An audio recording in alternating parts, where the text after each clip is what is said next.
저는 컴퓨터를 배우고 싶은 지체장애인 3급 김영희입니다.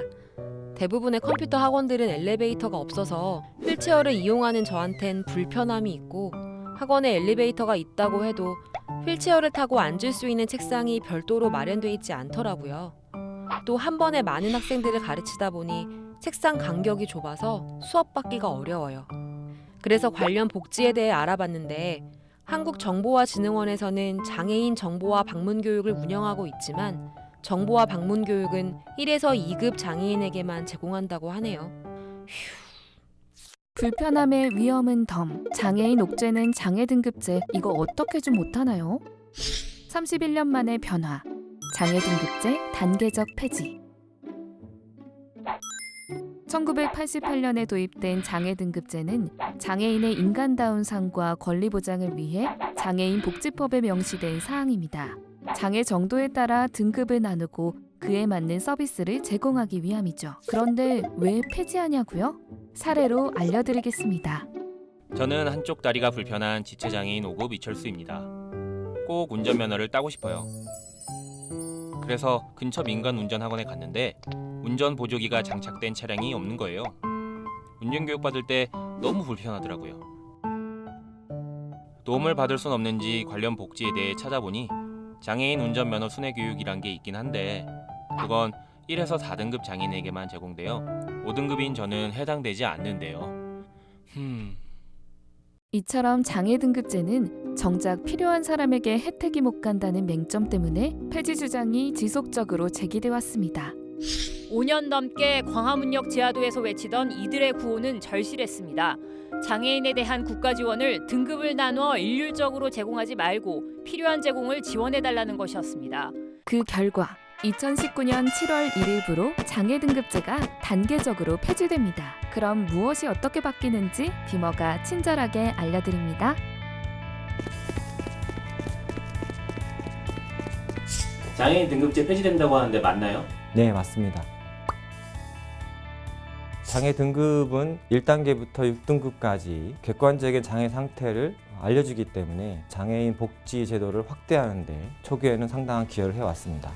그러나 장애인 복지가 심화됨에 따라서 장애 등급에 절대적으로 의존하는 복지를 준 시스템이 장애인들에게는 자신들의 개별적인 장애 상태와 생활 환경, 가구 여건들을 고려하지 못하는 것으로 비판이 제기되었습니다. 그래서 무엇이 바뀌나요? 등급제 대신 장애 정도를 중증, 경증으로 분류합니다. 앞선 사례로 말씀드리면 지체장애 상급 김영희 씨는 1, 2급에 한정됐던 방문 교육을 받을 수 있습니다. 지체장애 5급 이철수 씨는 찾아가는 운전 교육을 무료로 제공받을 수 있죠.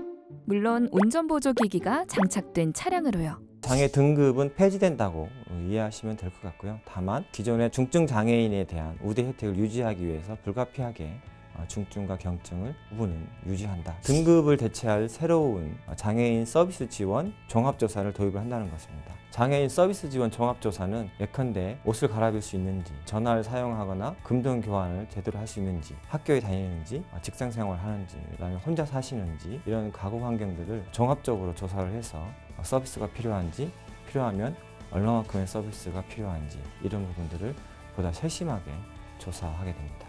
그 대표적인 사례 중에 하나가 장기요양보험료 경감입니다. 기존에는 1, 2급 장애인을 대상으로 적용되었고 32만 명이 혜택을 받았습니다. 앞으로는 전체 중증 장애인으로 확대하면서 총 61만 5천 명까지 대상이 확대됩니다. 거의 2배가 되는군요. 네, 맞습니다.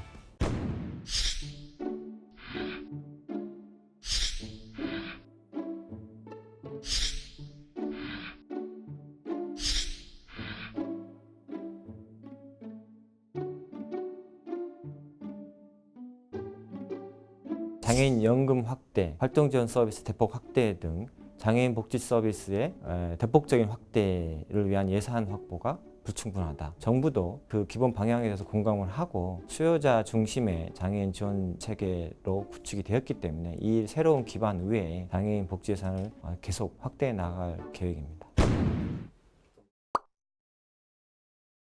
그리고 정책적으로 마련되어 있는 서비스가 엄연히 있음에도 불구하고 등급 때문에 신청조차도 못하고 그 서비스를 받지 못해서 화재라든가 어떤 사고에 의해서 사망하는 사고까지 개인별 맞춤형 서비스 제공이라고 함에도 불구하고 어떤 서비스가 있느냐, 무슨 서비스를 줄 수 있느냐, 그런 서비스가 다양하게 개발되지 못한 측면도 있고 또 그 서비스를 충분하게 제공해 줄 수 있는 그런 예산적인 뒷받침이라든가 그런 것들이 지금 한계에 있는 상황이거든요. 정부가 예산을 충분히 확보하지 못한 상태에서 맞춰서 이제 서비스 대상자를 선별적으로 이렇게 추출을 하다 보니까 서비스 시간이 축소되는. 방향성은 공감하고 동의하는 부분이지만 기대했던 만큼의 돌아온 서비스 개선 효과는 좀 체감하기 어려운 그런 네. 상황입니다.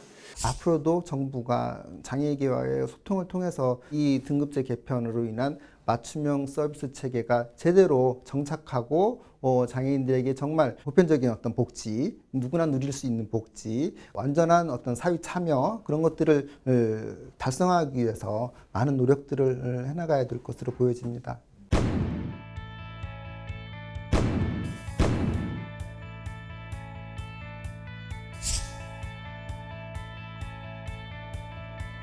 장애인 복지의 문제는 장애인들만의 문제가 아니고 우리 사회 전체의 문제입니다. 정부도 장애인 복지 예산을 단계적으로 지속적으로 확충해 나감과 더불어 꼭 필요한 장애인들이 지원받을 수 있도록 양면의 노력을 다할 것을 약속드립니다. 각종 사고로 인해서 장애를 입으시는 분들도 많고 어느 누구든 일상생활에서 이제 닥칠 수 있는 어떤 노령으로 인해서 누구나 한 번은 또 겪어야 되는 그런 부분일 수도 있기 때문에 이제 장애는 더 이상의 특정한 어떤 섹터의 그런 문제가 아니다. 우리 국민적인 어떤 전체적인 어떤 관심사가 돼야 되고 같이 고민해야 될 부분이고 장애인 주차구역이라든가 장애인을 위한 어떤 그런 특혜가 아니라 저거는 장애인에게 꼭 필요한 거야 라는 어떤 그런 인식 속에서 같이 동참해주고 같이 지키려는 어떤 그런 의식적인 부분들을 많이 가져주셨으면 감사하겠다는 생각입니다.